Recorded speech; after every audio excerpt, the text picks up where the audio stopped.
الحمد لله الحمد لله الذي أرسل رسوله بالهدى ودين الحق ليظهره على الدين كله ولو كره المشركون أشهد أن لا إله إلا الله وحده لا شريك له وأشهد أن محمدا عبده ورسوله أما بعد. Hadirin mukminin, tuan-tuan muslimin muslimat yang dirahmati oleh Allah Azza wa Jalla, kita bersyukur kepada Allah kerana dapat mengadakan kembali kelas dan kuliah mingguan kita pada kali ini. Dan seperti mana yang kita maklumkan dalam war-war kita, dalam pemberitahuan bahawa kita telah selesai, alhamdulillah, tajuk-tajuk yang berkaitan dengan tazkiyatun nafs. Yang sebelum ini kita baca dan kita ulas, telah habis dan telah selesai tajuk-tajuk yang penting dan utama yang dapat kita ambil manfaat. Jadi insya-Allah mulai pada malam ini dan malam-malam yang berikutnya, kuliah kita di sini yang kita buat secara mingguan akan mengguna pakai kitab baru yang ditulis, yang dikarang oleh seorang imam besar, Al-Hafidh Al-Imam Ibn Qayyim rahimahullahu ta'ala. Beliau terkenal sebagai salah seorang daripada alim, ilmuwan yang banyak menulis dan menjawab tulisan-tulisan berkaitan dengan akidah ahli sunnah. Murid kepada Syekhul Islam Ibn Taymiyah, itu Al-Hafidh Ibn Al-Qayyim, yang mana kitab yang kita akan pilih daripada ribuan kitab-kitab beliau adalah kitab yang juga berkait dengan penyucian hati, berkait dengan tarbiyah diri, pendidikan akhlak, iaitu Ad-Da' wa Dawa', penyakit dan penawar. Kitab ini berkait dengan tajuk yang sangat menarik, Ad-Da' wa Dawa', penyakit dan penawar. Dia berkait dengan Ibn Qayyim. Dia ada tulis satu kitab, Tibbun Nabawi, perubatan berdasarkan hadis-hadis Nabi, yang mana kitab itu berkait dengan penyakit, penawar, kesihatan fizikal. Tibbun Nabawi ini diceritakan bagaimana Nabi merubat, meruqyah, merawat diri baginda, dan diceritakan tentang kelebihan-kelebihan makanan dan ubat-ubatan tertentu. Tetapi kalau kita tengok Ad-Da' wa Dawa', penyakit dan penawar, khusus kepada perkara yang berhubung kait dengan kesihatan rohani, iaitu berkait dengan dalaman hati, yang mana kita tahu kedudukan hati ini sangat penting berdasarkan kepada hadis Nabi sallallahu alaihi wasallam, yang mana Allah menjadikan seketul daging di dalam tubuh manusia. Keseluruhan hidup manusia itu bergantung kepada keadaan daging tersebut, yang mana Nabi kata, fa idza saluhat, sekiranya baik, elok daging itu, maka eloklah keseluruhan tubuhnya. Wa in fasadat, sekiranya rosak, buruk, binasa daging tersebut, maka rosaklah keseluruhan tubuhnya. Ala wahiyal qalb, kata Nabi, ketahuilah daging yang dimaksudkan itu adalah al-qalb, hati, jantung hati, yang menentukan. Pasal itu kita pun dalam nak menyebut ataupun nak menggunakan, dalam menggambarkan seseorang itu berakhlak, berperwatakan dengan watak yang baik, kita akan menggunakan perkataan hati. Baik hati, murah hati, hati yang lembut, hati yang terang. Kenapa kita menggunakan anggota hati? Dalam bahasa Melayu, peribahasa kita juga menggunakan hati apabila nak menggambarkan tentang keelokan dan keburukan. Busuk hati, hati yang kotor. Ini diambil daripada hadis Nabi sallallahu alaihi wasallam. Jadi sebab itu penting dalam kita mengaji ilmu, kita mengaji hukum. Kadang-kadang bila kita mengaji hukum, dia agak keras. Kan hukum sah batal, halal haram. Dia agak strict, agak tegas, kan?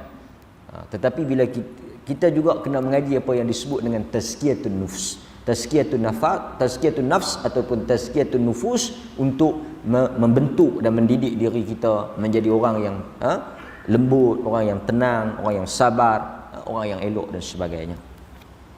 InsyaAllah kita akan bahas mengikut susunan tertib dan apa yang dikarang oleh muallif, penyusun kitab kita. Okey. Sebelum itu, latar belakang kitab.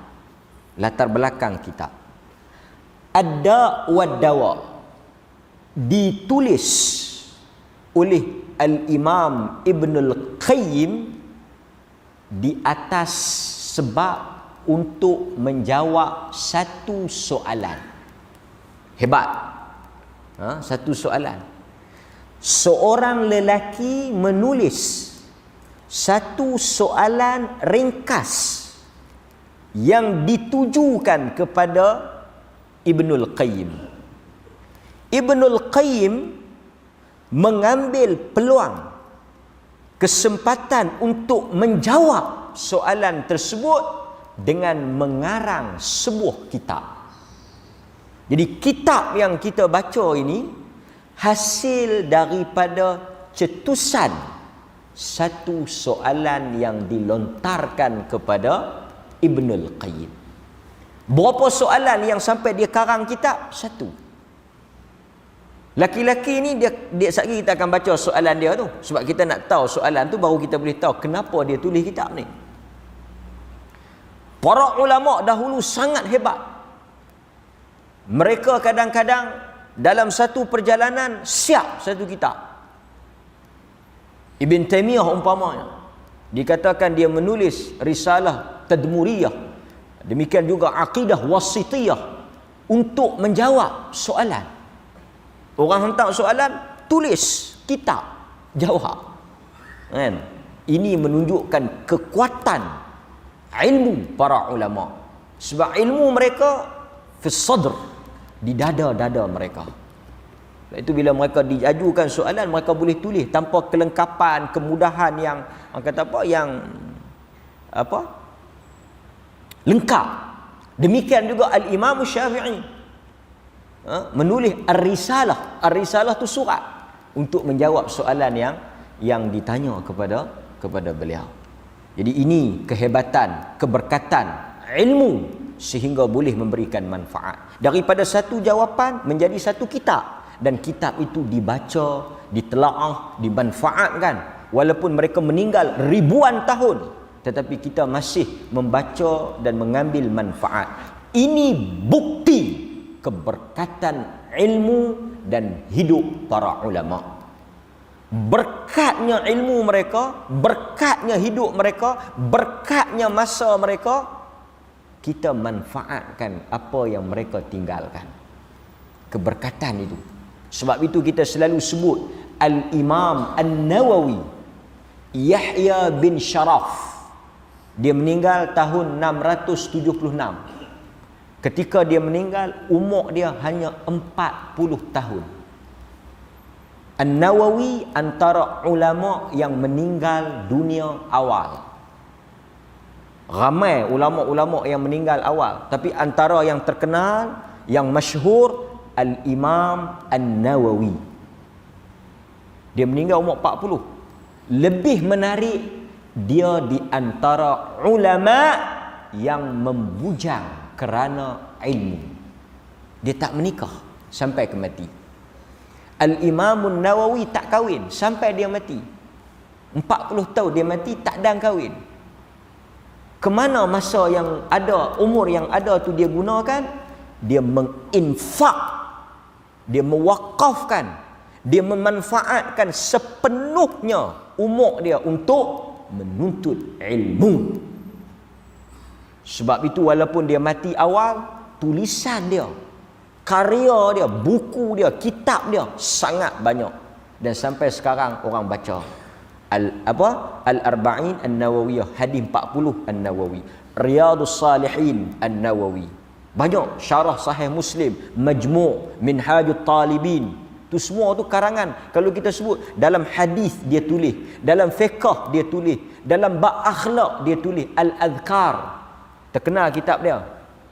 Riyadhus Salihin berkaitan dengan tazkiyatun nufus, berkaitan dengan pembentukan diri. Macam mana dia dan tulis ni? Dan tulis ni bukan tulis nota, bukan tulis 2-3 line ni, ribuan kitab. Satu kitab kadang-kadang beratus jilid. Macam mana dia boleh tulis? Masa dia. Ini yang kita kata berkat. Masa tu sama dengan orang lain. Dia pun 24 jam, orang lain pun 24 jam. Tapi dia sempat, dia dan, dia boleh, dia mampu. Kerana apa? Allah menggunakan keberkatan. Kita pun tuan-tuan kalau taklah sampai mengarang kitab, menulis kitab, menjadi hebat seperti mereka, sekurang-kurangnya masa kita pun kena berkat lah. Tak dan tulis dan baca. Tak dan tulis, tak dan baca, dan dengar. Jangan tulis pun tak, baca pun tak, dengar pun tak dan. Oh, teruk sangat lah. Teruk benar orang apa? Orang orang Perak kata kan. Ha? Tulis kitab tak? Tak. Okey, tak apa. Duk baca dak kitab? Tak dan. Mari dak dengar orang baca kitab. Dah kita nak baca tak dan, mari dengar orang baca. Kita mai dengar orang baca. Kita tak gaduh baca. Tu pun tak dan ustaz. Ini satu persoalan yang kita kena tanya. Keberkatan. Kita berada pada zaman Allah cabut keberkatan.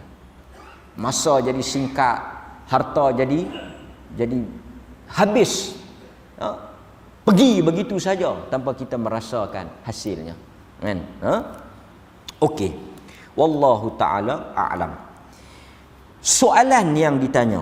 Su'ila Syekh Al-Imam Al-Alim Al-Allamah. Kan? Ditanya kepada Syekh Imam Alim Al-Allamah, Al-Hafidh An-Naqid Syamsuddin. Ini gelaran ni, semua gelaran lah, title apa semua ni. Dia kata, apakah panduan para ulama, para imam radhiyallahu anhum ajma'in? Dia kata, apakah panduan, amalan, pedoman yang dilakukan oleh para ulama dalam menghadapi ataupun dalam memberikan bimbingan kepada saya, yang mana saya ini merasakan diri saya diuji. Lelaki ni dia minta satu jawapan. Dia kata, apa yang patut saya buat ataupun apa yang contoh para ulama, para imam, generasi sahabat mereka lakukan untuk menyelamatkan diri daripada apa? Godaan dunia, cubaan dunia, nafsu dunia. Yang mana saya merasakan agama saya, iman saya, takwa saya berada dalam keadaan yang sangat berbahaya. Lelaki ini sedang berada dalam satu suasana yang sangat membimbangkan. Dia kata, agama saya diuji, iman saya diuji, ketakwaan saya diuji, dan saya rasa saya semakin rosak. Dia bimbang tentang agama dia. Dia bimbang tentang keadaan agama dia. Kita tuan-tuan, sedikit nasihat saya untuk saya dan kita semua, kita sangat bimbang, sangat risau dan sentiasa memikirkan tentang keselamatan dunia kita, harta benda kita, anak isteri kita, saya dan tuan-tuan semua, kita sama. Kita memikirkan tentang keadaan kehidupan kita, masa depan kita, simpanan kita, harta benda kita, masa depan anak-anak kita. Kita sangat takut, kita sangat risau. Kita sangat risau, kita buat macam-macam. Kita cuba macam-macam. Kita masuk macam-macam. Untuk apa? Untuk menjamin apa? Keselamatan dunia kita. Kita ada ni, kita ada yang ni, kita ada ni. Semua ni untuk apa? Untuk kita menyelamatkan dunia kita. Makan kita, rumah kita, anak kita. Kita buat preparation yang sangat elok. Kita buat simpanan untuk hari tua. Kita buat simpanan untuk anak-anak. Kita buat pelaburan jangka panjang, pelaburan jangka pendek. Semua kita atur. Kita dah bimbang, okey saya pencen umur ni, apa yang saya akan dapat, macam mana, apa tempat mana yang patut saya tak duit saya. Berapa banyak saya dapat kalau saya tak di sini? Kalau saya tak di sini, selamat ke tak selamat? Yang ni boleh untung ke tak boleh untung? Semua itu berkait dengan apa? Keselamatan dunia. Dan kita sangat memikirkan hal itu. Siang, malam, pagi, petang, saya dan tuan-tuan, kita memikirkan apakah kita akan selamat dan senang. Kita sangat takut, kita sangat risau, kita jatuh susah. Itu adalah dunia dan kita. Tetapi lelaki ini, dia bertanya soalan kerana dia bimbang apa? Dia bimbang agama dia. Adakah kebimbangan kita terhadap dunia sama macam kita bimbang kepada agama kita?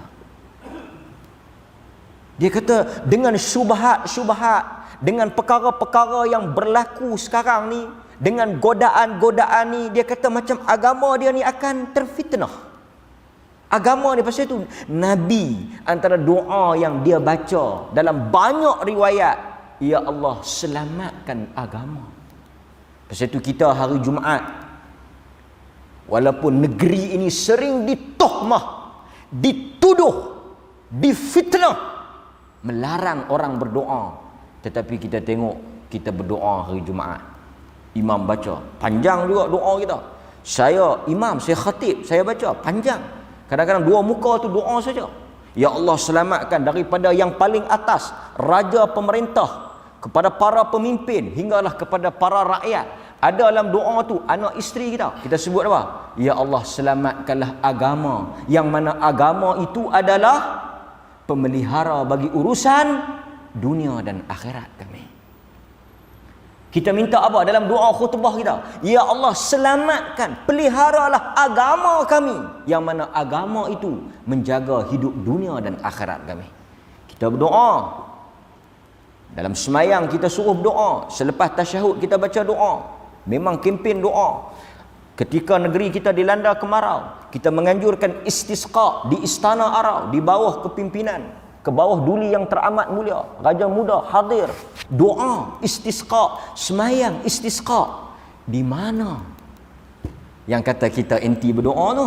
Yang mana kata kita tak berdoa tu? Sebab kadang-kadang manusia ni tak tahulah, dia tak dengar, dia tak tengok, dia kata tak ada. Dia mari semayang maghrib, dia balik, kuliah lambat sikit. Orang tanya, bini dia tanya, tak ada kuliah? Orang ni batal. Batal? Pasal apa dia kata batal? Pasal dia balik tadi tak start lagi, batal dah. Orang kita ni dia kesimpulan awal. Dia tak dengar cerita sampai habis. Dia dengar pasal tu kita, masalah yang paling besar rakyat Malaysia ni bukanlah masalah kencing manis ke, tak boleh merokok ke, yang tu semua kecil. Masalah apa? Masalah baca kepala tak baca ekor.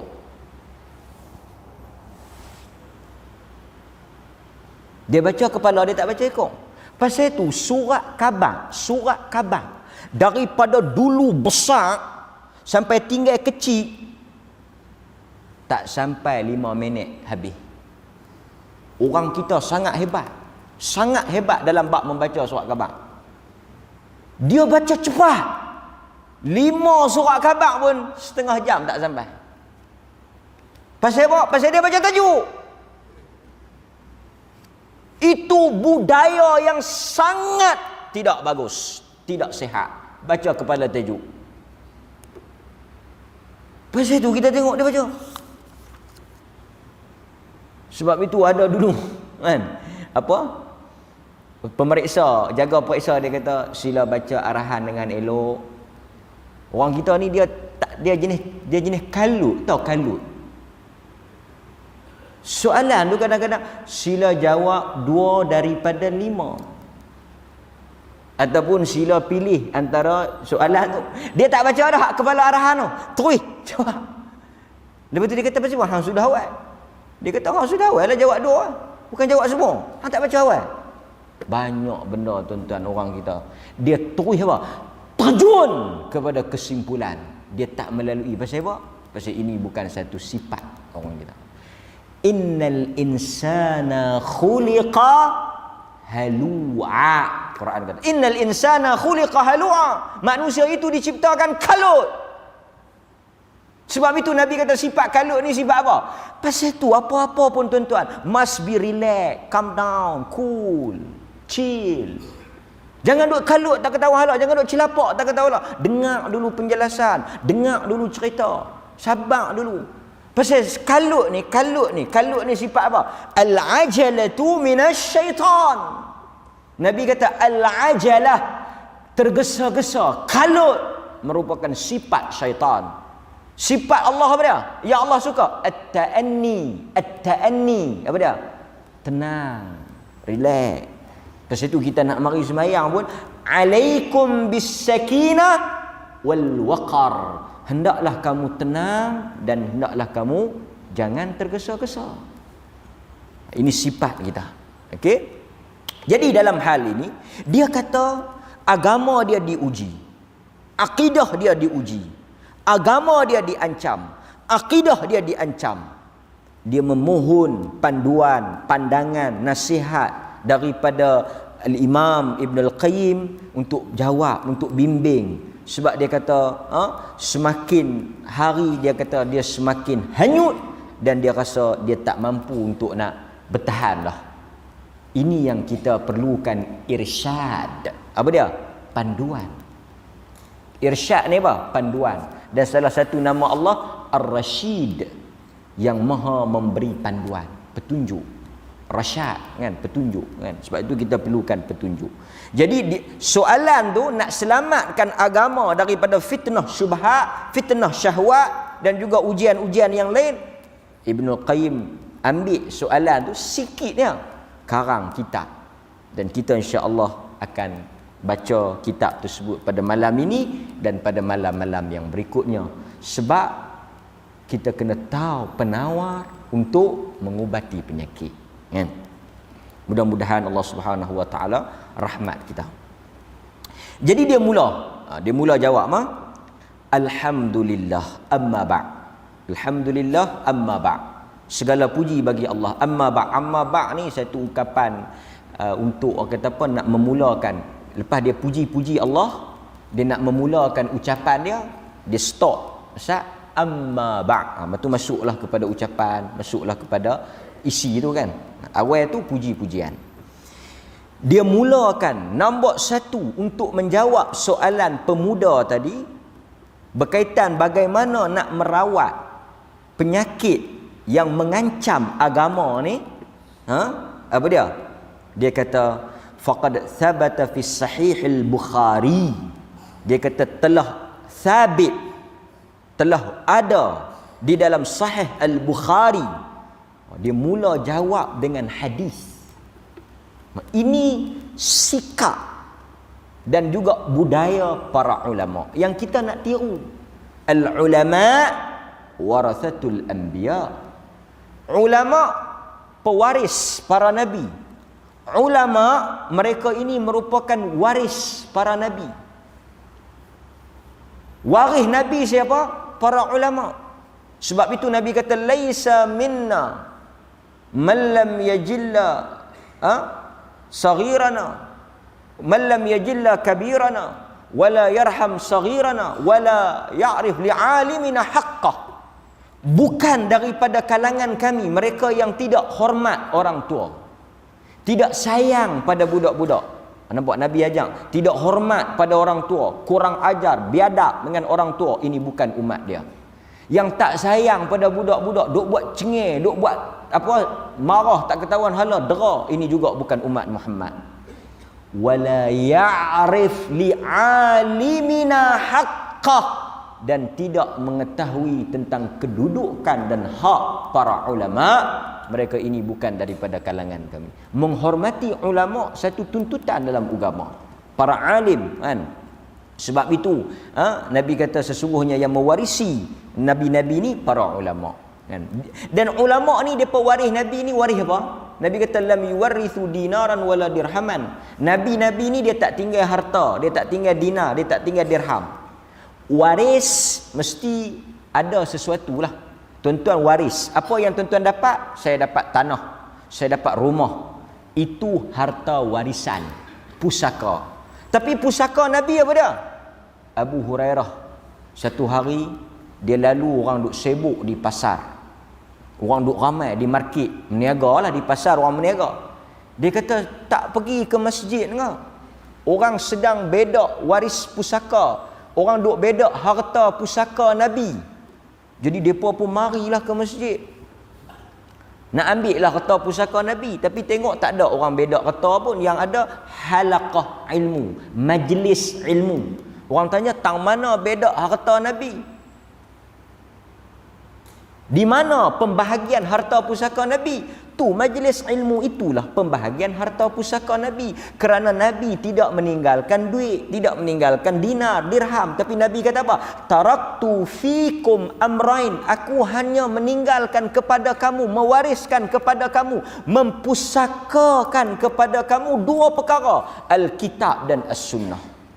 Dua benda ni saja yang Nabi tinggal. Kita pakai ambil, pakai bedak lah seorang sikit, tak habis Dan sekarang ni yang kita mari ni sedang mengambil harta pusaka tinggalan warisan Nabi.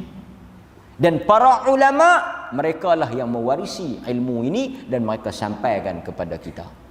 Sebab itu Nabi tidak meninggalkan harta, tidak meninggalkan wang, tetapi meninggalkan ilmu. Jadi yang kita nak berebut ambil Nabi ni, berebut apa? Berebut ilmu dia, bukan berebut janggut dia, bukan berebut serban dia, bukan berebut kasut dia, bukan berebut darah dia. Berebut apa? Berebut ilmu dia, berebut sunnah dia, cari sunnah dia. Itu yang dia tinggalkan, itu yang dia wariskan. Dan inilah kerja kita siang hari, pagi, petang, saya dan tuan-tuan mencari pusaka Nabi sallallahu alaihi wasallam. Jangan cari pusaka dunia saja, bertengkar, berbalah, bergaduh pasal harta pusaka sama-sama adik-beradik ni. Tetapi pusaka Nabi ni tak ada siapa lagi duk bertengkar, bergaduh untuk mendapat sesuatu yang sangat berharga. Harta pusaka dunia menyelamatkan kita di dunia, tapi harta pusaka Nabi menyelamatkan kita dunia dan akhirat. Jadi dia mulakan jawapan dia dengan menyebut hadis. Sebab itu perkataan manusia tak ada nilai. Kata-kata saya, kata-kata sesiapa pun tidak ada nilai di sisi agama. Bukan hujjah. Tak boleh dijadikan hujjah, melainkan perkataan Allah dan Rasul. Sebab itu kata al-Imam Syafi'i, al-ilmu ma qala Allah wa ma qala Rasulullah. Ilmu apa yang Allah dan Rasulnya cakap. Qala Allah apa dia? Quran. Qala Rasulullah apa dia? As-sunnah, al-hadis. Itu ilmu. Selain daripada itu bukan. Sebab itu bila kita belajar agama, kita tak lari daripada qala Allah, qala Rasulullah. Allah berfirman, Rasulullah bersabda. Hadis dan Al-Quran sumber. Pasal itu bila kita mari mengaji, kita akan dengar banyak qala Allah, qala Rasulullah daripada Nabi sallallahu alaihi wasallam. Allah berfirman. Dan waktu itulah syaitan akan memainkan peranan dia, menimbulkan rasa jemu, boring, mengantuk. Qala Rasulullah sallallahu alaihi wasallam. Dia macam apa? Macam satu dondang sayang duduk. Kita dengar hadis tu macam orang duduk-duduk. Anin Nabi sallallahu alaihi wasallam. Tadi ni semangat juga kan. Sampai ada orang dia Quran hadis, Quran hadis. Dia rasa satu masalah, satu problem Bila terlalu banyak Quran hadis, Quran hadis, Quran hadis, Quran hadis. Sak-sak Quran, sak-sak hadis. Tak ada apa-apa tanya, Quran mana? Hadis mana? Hadis apa? Patutnya baguslah. Sebab ini asas sandaran kita. Bila orang tanya hadis dia syok. Ini bila orang tanya hadis mana? Ha ni tanya-tanya hadis ni, pok ni. Tanya hadis pun salah. Tanya hadis pun jadi satu kesalahan sekarang ni. Ui, berat. Berat. Kan? Di zaman Rasulullah orang tanya Nabi, di zaman kita tanya hadis. Kan? Sebab tidak ada orang yang setara dengan Nabi, maka kita tanya hadis Nabi sallallahu alaihi wasallam. Hadis apa yang dia baca? Daripada Abu Hurairah radhiyallahu an, daripada Nabi sallallahu alaihi wasallam bahwasanya Nabi bersabda, ma anzalallahu da'an illa anzala lahu shifa. Hadis rawahu Bukhari. Yang mana Nabi SAW menyebut apa? Dalam hadis Bukhari daripada Abu Hurairah, Allah tidaklah menurunkan sesuatu penyakit melainkan dia menurunkan bagi penyakit itu penawar. Ini jawapan yang pertama. Ini satu akidah, satu kepercayaan kepada kita orang Islam. Nabi kata Allah tidak akan menurunkan sesuatu penyakit. Tak kiralah penyakit fizikal ke, penyakit rohani, batin ke, apa ke. Mesti Allah tak lupa untuk menurunkan syifa, ubat dia. Cuma masalah dia apa? Masalah lagi kita akan tengok dalam hadis. Sebab itu tuan-tuan, apabila kita ditimpa penyakit, sama ada penyakit fizikal, sakit berkaitan dengan tubuh badan kita, dengan sakit berkaitan dengan rohani, wajib untuk kita berubat. Sebab itu Al-Imam Syafi'i dia kata apa? Tuan-tuan dengar, bisa dengar tak perkataan dia? Al-Imam Syafi'i rahimahullah dia kata, dalam dunia ini hanya ada dua orang sahaja yang berguna, bermanfaat dalam konteks yang dia cakap lah. Jangan salah faham lah. Dia kata dalam dunia ni dua kategori, dua kelompok. Ahli perubatan, doktor, dengan ahli agama. Dua golongan ini, orang yang terlibat dalam sektor kesihatan, Kementerian Kesihatan, dengan Kementerian Pendidikan. Pendidikan, dua sektor ni saja, dua golongan ni, ahli tib, ahli perubatan, orang yang terlibat dengan doktor dan sebagainya ni lah, nurse misi yang berkaitan dengan perubatan ni, yang ada ilmu berkaitan perubatan ni, dengan orang yang ada kaitan ilmu dengan agama. Ini sangat penting dalam kehidupan manusia. Sebab itu kita tengok para ulama, sebahagian ulama selain daripada mereka alim dalam bidang agama, mereka juga ada sebahagiannya alim dalam bidang perubatan. Okey, kan? Dan kedua-dua ni sangat berguna, bermanfaat pada manusia. Orang sakit fizikal, jasmani, orang cari doktor. Orang sakit rohani, sakit berkaitan dengan syirik, syahwat apa semua ni, godaan dunia berkaitan dengan masalah-masalah dalaman ni, orang cari para ulama. Para ulama, kan? Ini peranan dua-dua ni. Dan kedua-dua ni memberi manfaat kepada manusia sangat banyak. Sangat banyak, kan? Okey. Kita tengok sikit. Itu hadis yang pertama. Kemudian dia kata apa? Dia kata hadis yang kedua. Hadis yang kedua daripada Jabir, diriwayatkan oleh Imam Muslim. Likulli da'in dawa. Lebih kurang maksud dia sama. Setiap penyakit, pasal itu kitab dia pun nama Ad-Da' wa Dawa, penyakit dan penawar. Likulli da'in dawa. Setiap penyakit ada penawar. Ni perkataan siapa? Perkataan Nabi. Nabi kata likulli da'in dawa. Setiap penyakit ada penawarnya, ada ubatnya. Fa idza usiba dawa ada, apabila kena. Ini penting ni, perkataan ni penting. Fa idza usiba, apabila tepat penyakit dengan ubat. Kadang-kadang tang ni masalah besar ni, macam kita lah, sakit lain, doktor bagi ubat lain, kita makan pilah elok terang mana pun, disiplin lagu mana pun, tertib doktor kata 2 pagi 2 malam sebelum makan. Kita pun memang betul-betul taat betul. Patuh betul. Tak bantah langsung. Sebelum makan 2 pagi 2 malam, 2 pagi 2 malam, 2 pagi 2 malam. Habis kita mai doktor tak lega. Hei, kenapa tak lega? Mai nak tengok. Tengok-tengok dia bagi kita sakit asma. Ubat dia bagi kayak. Ubat untuk kayak. Ubat tu untuk kayak. Kita penyakit penat. Memang tak lega. Sebab itu disebut dalam hadis ni apabila tepat, benar. Sebab itu bertanya pun kena tanya orang yang betul. Tuan-tuan jangan tanya saya, ustaz ada satu soalan di akhir kuliah, bangkit nak tanya. Dia kata 3 hari 3 malam dah ustaz. Soalan nak tanya sikit. Silakan. Duk rasa ketat belah kanan ni. Belah kiri dia menyucuk. Macam mana ustaz? Kalau nak suruh saya mohong boleh. Soalan itu ada ahlinya. Soalan itu ada orangnya. Yang bahagian itu tak layak. Dan perkataan saya berkaitan dengan soalan itu tidak menjadi hujah. Tak pakai. Orang tak pakai lah cakap ustaz ni bab berobat ni. Tak payah duk tanya lah.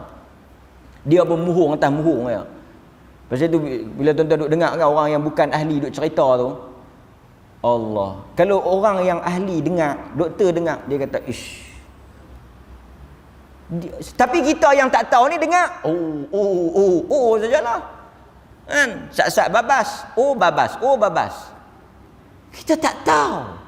Kita tak boleh nak nilai. Maka sebab itu Quran kata fasalu ahla dzikr. Tanyalah orang yang ahli. Sebab itu tuan-tuan baca lah hadis Bukhari. Baca dah hadis Bukhari yang 100 orang tu. Pembunuh yang bunuh 100 orang. Masalah dia apa? Silap tanya. Satu orang dia tanya. Dia kata dia bunuh 99 orang. Adakah dia boleh bertaubat? Dia tanya orang yang silap. Dan kawan tu pun silap pergi jawab. Dia tak tahu tapi dia nak try jawab. Pasal itu, lepas daripada ni, topik kedua, terus Ibnu Qayyim bawa apa? Ubat kepada bodoh bertanya. Penyakit nombor 1 yang dia selesaikan, penyakit nombor 1 yang dia settlekan, penyakit bodoh. Kebodohan. Orang Melayu jangan marah. Hang ni bodoh. Cermat sikit. Aku tak bodoh, aku jahil. Jahil tak apa. Hang ni kedekut. Pasal apa yang cakap kasar sangat? Aku ni bukan kedekut, bakhil. Dia kadang-kadang orang Melayu ni, dia bahasa tu tapi perkataan tu sama kan. Kalau kita sebut hang ni duk bohong-bohong tak ni dajjal dia duk bohong. Dia kan berasa apa? Kita sebut dajjal, dia tak, kalau kita sebut dajjal dia tak berasa. Dia tak berasa. Tapi cuba kita sebut hang ni DJ. Bertumbuh. Wah, dajjal dengan DJ itu sama. Bahasa tu kadang-kadang. Ubat kepada bodoh itu bertanya. Tapi laki-laki ni dia silap tanya. Dan sebab itu kita, kalau kita tak tahu, jangan jawab. Dia tersilap. Dia kata ni, bunuh 99 orang. Hang nak bertaubat apa? Ni, jangan jawab tak ketawa lah. Yang kawan ni, dia bukan sembelih ayam lah. Dia bunuh orang. Elok-elok kawan tu kata dia tak boleh bertaubat. Tuan-tuan boleh bayang orang boleh bunuh 99 orang.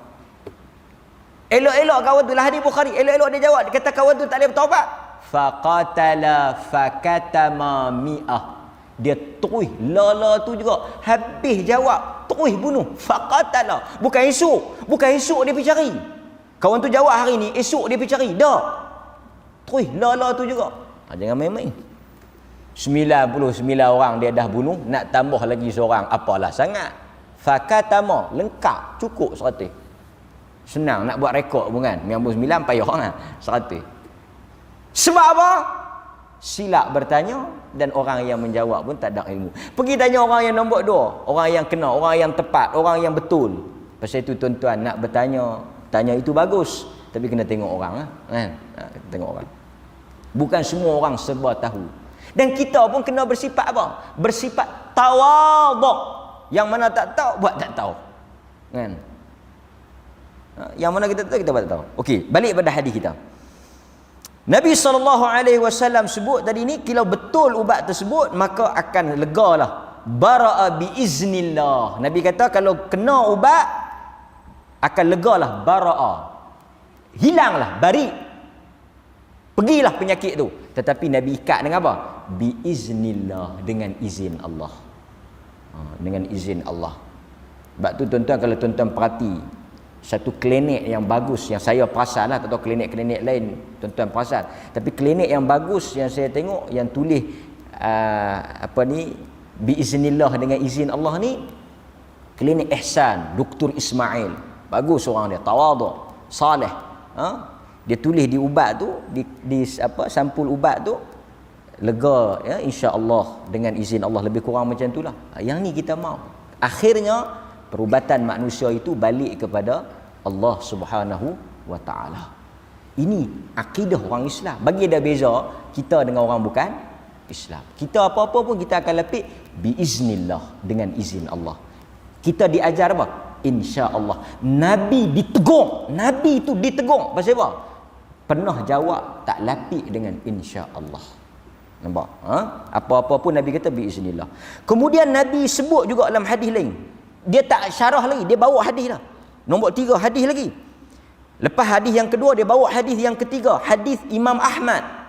Yang mana kata Ibnul Qayyim, ada hadis Imam Ahmad, Nabi SAW sebut apa? Innallaha lam yunzil da'an illa anzala lahu shifa. Allah tidak akan menurunkan suatu penyakit illa anzalalahu shifa, melainkan dia akan menurunkan penawar. Nampak? Ni Nabi kata, tak ada penyakit, tak ada ubat. Tuhan tak lupa nak buat turun. Masalahnya apa? Alimahu man alimahu. Tahulah sesiapa yang tahu. Ini dia punya jawapan dia. Penyakit semua ada ubat, tapi pasal apa kadang-kadang ada orang kata tak ada? Ini jawapan dia. Alimahu man alimahu. Tahulah siapa yang tahu, wajahalahu man jahilahu. Jahillah siapa yang jahil. Tak tahulah siapa yang tak tahu. Maksudnya apa? Allah dah buat turun. Cuma ada dia buka pada seseorang, dia tak buka pada orang lain. Sebab itu perubatan ilmu yang bersifat apa? Dinamik. Apa dia tu dinamik? Tuan-tuan orang perubatan kan, ada doktor, ada ni farmasi apa semua. Perubatan ni daripada dulu kita dulu orang tua-tua dulu tak ada penyakit. Tak ada apa? Tak ada ubat. Kemudian malah dah ada ubat. Dulu tak ada pasal tak jumpa. La ada pasal baru jumpa. Ini yang dimaksudkan dalam bidang perubatan. Ilmu Allah tu luas. Cuma bila dia nak bagi, bila kita akan jumpa banyak. Kan, dulu orang tak tahu, sekarang orang tahu. Dan sebab itu berkaitan dengan urusan dunia, Nabi serahkan pada kita. Pasal itu kesihatan ni dia kaitan dengan dunia. Nabi serah kat kita.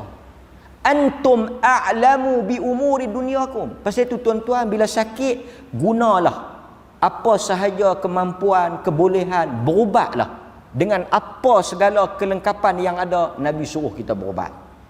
Di zaman Nabi ada satu orang nama Harith bin Kaladah. Dia orang yang alim dalam perubatan.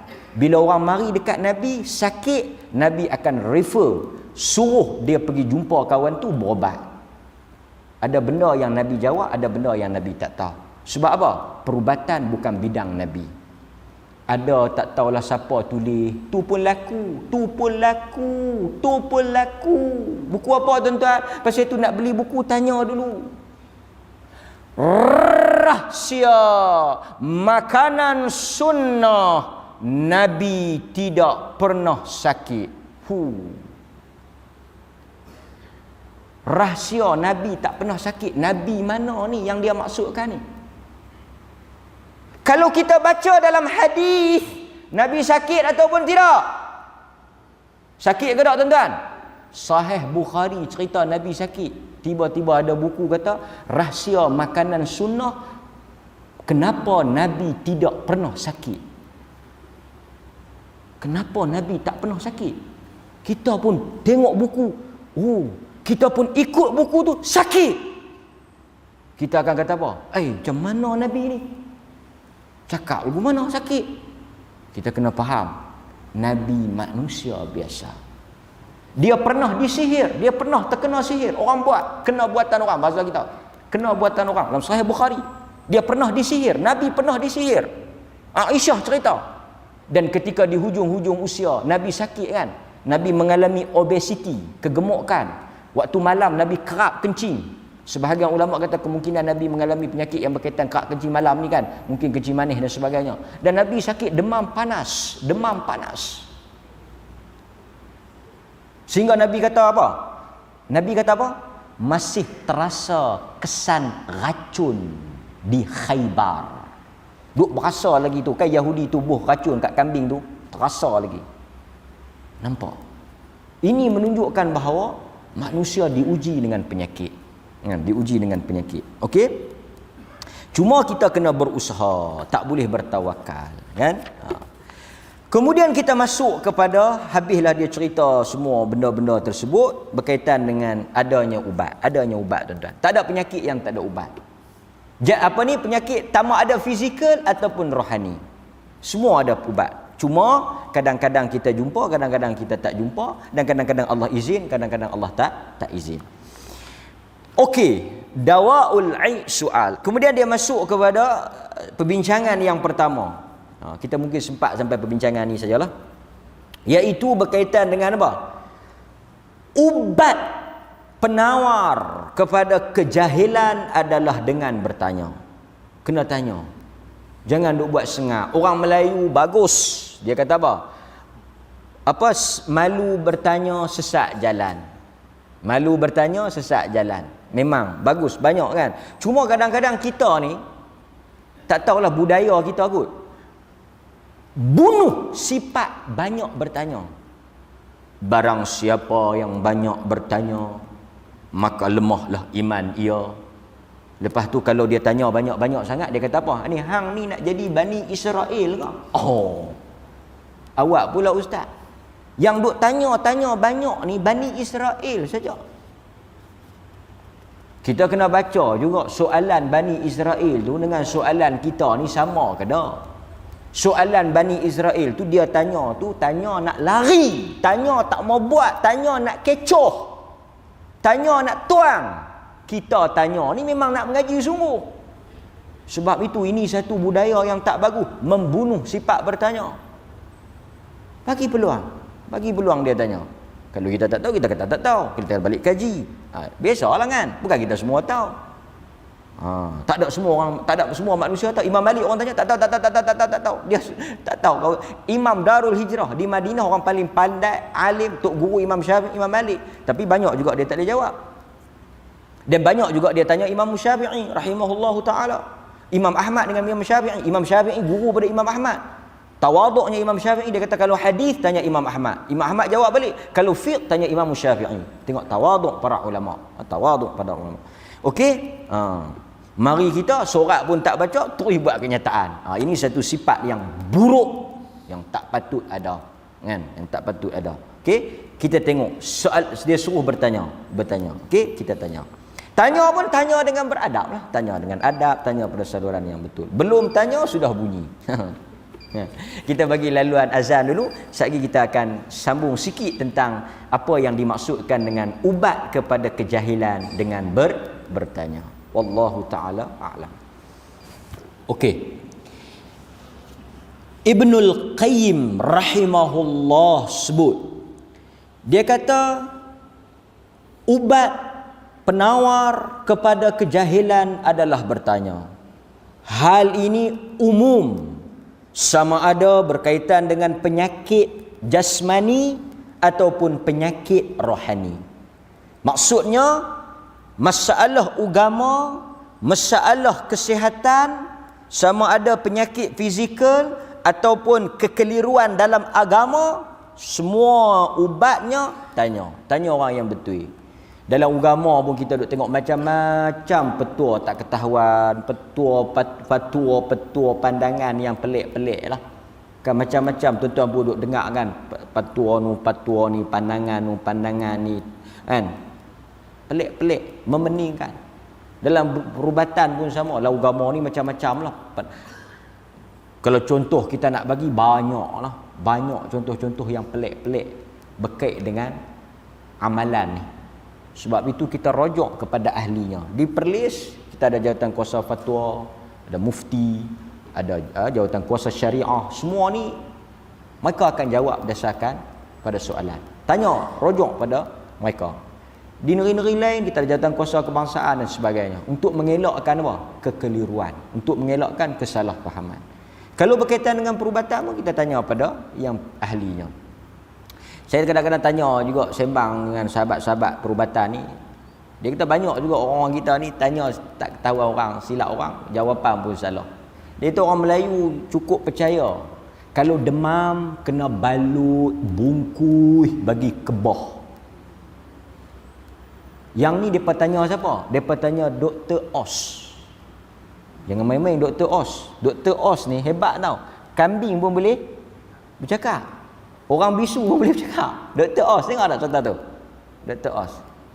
Bila kita tanya doktor, tanya orang ahli dia, kan? Kita kata kena balut ah. Dia kata bila panas, kita pergi balut, dia lagi panas. Sebab itu bila kita pergi ke hospital, dia tak balut. Kita budak tu demam, balut bagi kebah, balut bagi kebah. Khurafat turun-temurun daripada tok nenek kita. Yang petua pun dia bukan pi kursus hospital perubatan pun. Dia kata boleh mati budak tu. Kita kena buka bagi dia, bagi panas tu korang, kena buka aircon, bagi buka baju dia apa semua. Oh, oi. Beling. Macam tu agama macam tu. Bila kita ajak, beling tu. Lagu orang dulu-dulu duk buat. Perubatan pun sama-sama. Ni, jangan tengok orang sakit mata. Kalau orang sakit mata jangan tengok. Pasal apa? Saat ni berjangkit kat kita. Tu dia punya muhung. Kita tanya ophthalmologi tak ophthalmologi, pakar biji mata. Betul ke penyakit mata ni dia berjangkit bila kita tengok? Dia kata ni bukan Superman. Tak Superman. Penyakit mata tak ada, kita pergi tengok dia. Dia tengok kita. Oh, kena dah aku sakit mata. Ini khurafat. Itu belum lagi. Ni. Hang makan kunyit banyak. Apa? Kuning anak Tu dia. Kuning dengan kunyit apa kaitan? Kuning ni dia berkaitan dengan hati, nak proses hati tu baru lagi, nak proses kumuhan kita tu. Dia berkaitan dengan hati, bukan kunyit. Lepas tu lumuklah kunyit apa ni macam-macam lah orang kita punya betul. Betul bila kita dengar, bila kita tanya macam tu kita rasa tergelak. Demikianlah keadaan agama kita pun. Demikianlah agama. Banyaklah pentalaran perubatan. Tuan-tuan tanyalah doktor, tanyalah rujuk ahlinya. Tanya doktor. Lepas tu orang kita ni dia macam tanya ustaz lah kalau ustaz jawab dengan dalil pun. Aku tak boleh kira. Aku pegang hak lama. Hak lama. Tu doktor abang pun. Aku pegang hak lama. Kan? Banyak sebenarnya dalam bidang. Lepas tu saya banyak duk tanya betul-betul ni. Tak ada. Pasal itu kita tengok orang Melayu pantalaran beranak kan. Cukup banyak pantalaran beranak. Kita tanya, ni orang putih dia pantang pun lah. Orang putih lagi zakat. Tak ada pula orang putih mati sejuk. Dia makan sejuk, mati sejuk. Mereka lagi tak ada pantang kan. Ini semua tuan-tuan, wallahu a'lam. Rujuklah pada ahlinya. Ubat bertanya, ubat pada kebodohan itu bertanya. Jangan segan kita tanya. Okey. Sekarang dia bawa satu hadis. Kita nak tutup dengan hadis ni. Hadis ni sebagai hadis penutup. Hadis riwayat Abu Dawud dalam Sunan Abu Dawud. Hadis tuan-tuan kena ingat. Riwayat Abu Dawud diriwayatkan daripada Jabir bin Abdullah. Sahabat dia Jabir, perawi dia Jabir. Jabir bin Abdullah dia cerita, dia kata kharajna fi safar, kami keluar bermusafir. Fa asaba rajulan minna hajar. Dia kata dalam rombongan kami itu satu orang lelaki, apa dia ni? Ditimpa kepala dia dengan batu. Batu, kena batu, kepala dia berdarah. Dalam rombongan tu Nabi tak ada. Summa ihtalama, dia malam tu dia mimpi junub, mimpi keluar mani. Esoknya dia tanya sahabat-sahabat dalam rombongan tu. Dia kata, ada tak hal tajiduna li rukhsah fit tayammum? Aku luka kepala balut nak kena mandi, boleh kalau aku tayamum? Tayamum ni tepuk. Ni pun kena tayamum lagi, duk tayamum habis satu badan pula. Kan? Dia kata kalau air, macam seorang sahabat, air rata seluruh badan, debu pun seluruh badan. Boleh tak kalau aku tayamum saja, tak gaduh mandi? Qalu, depa pun jawab, ma najid laka rukhsah. Setahu kami tak boleh. Setahu kami tak boleh. Ma najid, tak boleh. Hang kena mandi. Pasal hang boleh guna ayak. Ayak ada, hang boleh guna ayak, hang kena mandi. Faghtasala famata. Oleh kerana jawapan telah diberikan, iaitu mandi, tetap mandi, jangan tak mandi. Macam demo pula. Mandi, hang kena mandi, jangan tak mandi, mandi, mati kawan tu tuan-tuan. Pasal itu kalau tuan-tuan tak tahu apa-apa, jangan duk petua lah, tak tahu malah. Akibatnya buruk. Pasal itu orang kata kerana mulut binasa, santan pulut, kan? Mulut binasa sungguh, mati. Apabila falamma qadimna ala nabi, apabila kami balik kepada Nabi, kami pun cerita daripada awal sampai habis. Laki ni kena kepala dia berdarah balut, dia lepas tu dia mimpi, lepas tu kami tanya, dia tanya kami boleh tak mandi apa semua, kami kata tak boleh mandi, dia kena mandi, tak boleh tayamum, dia kena mandi apa semua cerita. Nabi dengar angin marah. Macam mana kita tahu kata Nabi marah? Perkataan dia guna tu menggambarkan dia marah. Qataluh, mereka. Dia tak kata hampa, dia tak kata kamu, dia guna hum. Qataluhu, mereka telah bunuh dia. Nabi kata mereka telah bunuh dia. Qatalahumullah, Allah akan bunuh mereka. Tu bahasa bunuh tu, bahasa marah tu. Depa bunuh dia. Depa tu bunuh dia kerana kejahilan depa, jawapan depa terkorban satu nyawa. Jangan duk buat main-main. Kita pasal tu jangan bukan bahagian kita, jangan. Tuan-tuan kalau pi di hospital ni, orang nak ambil ayak tulang belakang, hang jangan ambil. Nanti lumpuh. Mati terus, bukan takat lumpuh, mati terus kawan tu. Yang dia pi tanya pun kita ingat, siapa dia yang tanya tu? Ortopedik ke? Doktor KMC ke? Dah, dia bukan doktor KMC, dia buat bendang lah. Kawan tahu bak menabuk, meracun, pi tanya bak ni tulang belakang. Adalah satu cerita nu ulu banak mana silap cucuk lumpuh. Cerita tu dia duk jajak. Orang nak ambil tu nak tahu penyakit, tak ada kaitan dengan lumpuh. Kita pegang beriman, hang mai pilah pakar mana pun takkan boleh. Ni masalah orang kita ni, taksub. Pakar ni kita buat main pakar dunia ni, pakar dunia main habang kata tak ada kaitan lumpuh dengan ayat tulang belakang. Dia kata orang kampung saya habang. Ada doktor nak ambil ayat tulang belakang, nak tahu penyakit, nak bawa pergi makmal, nak tengok penyakit, nak tahu penyakit. Dia tak bagi. Doktor tanya pasal apa tak bagi? Orang kampung saya habang. Orang kampung hang mana? Orang kampung hang kolej perubatan pun tak. Jarum pun tak tahu jarum mana, jarum peniti pun cucuk tak masuk. Kita duk pegang tu. Ini satu tuan-tuan, masalah dalam masyarakat kita, taksub. Baik amalan agama. Ni macam ada satu kes mai kat saya. Tak mau terima darah. Terima darah pasal apa? Ngadu kat kita. Dia kata, ustaz tolong mai saat ni, tolong mai pekelia saat ni kepala otak dia ni. Pasal apa? Orang nak tambah darah ni dia tak mau. Pasal apa dia tak mau? Dia kata darah ni darah Cina ke, darah Hindu, semua ni najis. Astagfirullah. Pasal apa? Pasal dia makan babi. Bila dia makan babi dia jadi darah tu darah babi. Macam ni tahu ni pahaman siapa ni? Ni orang Melayu juga sama orang pahaman ni. Mengidam pasal apa? Pasal anak.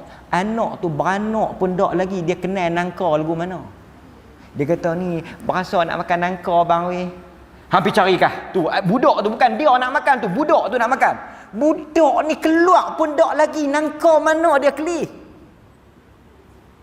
Bila cari pasal budak dalam perut nak makan. Pasal apa ni mari mana ni? Sultan Mahmud mangkat di Julang. Belah-belah perut. Ada tuanku. Mahmud Jun kan, Megat Seri Rama. Apa nama dia tak? Bukan, Megat Seri Rama yang hero tu. Ada tuanku. Mana? Tunjuk kepada beta. Budak tu pegang buah nangka. Tu dia. Kita pun duk faham apa yang kita makan, budak tu pun lah makan. Astagfirullahalazim. Kalau kita makan lah apa ni ikan, mai ikan lah kat budak tu. Tengok cerita Melayu family buat zaman hitam putih duk pegang gitu. Ada tuanku betul nangka di mulut dia. Kalau budak makan nangka mati dalam perut lekas. Macam orang kita percaya ni. Ni basuh perut.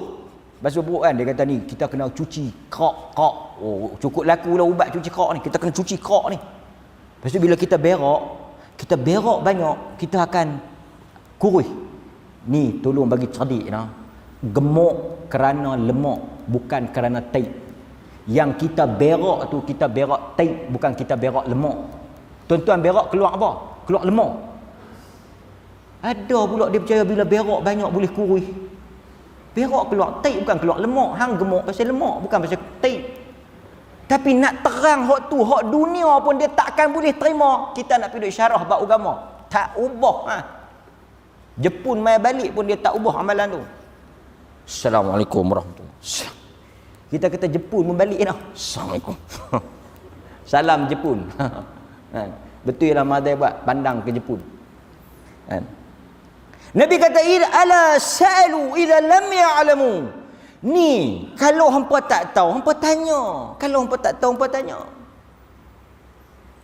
Ala sa'alu idza lam ya'lam. Kalau hangpa tak tahu hangpa tanya. Fa inna shifa'ul 'ai su'al. Nabi kata ubat kepada kebodohan itu adalah dengan bertanya. Sebenarnya kalau hampa tanyalah dekat aku sepatah, hampa jangan buat keputusan hukum terlebih dahulu. Mari tanya, mari jumpa dulu. Sebenarnya dia tak gaduh mandi, dia cukup tayamum saja. Kalau dia tanya, kalau hampa ikut hukum suruh mudah ya, tayamum.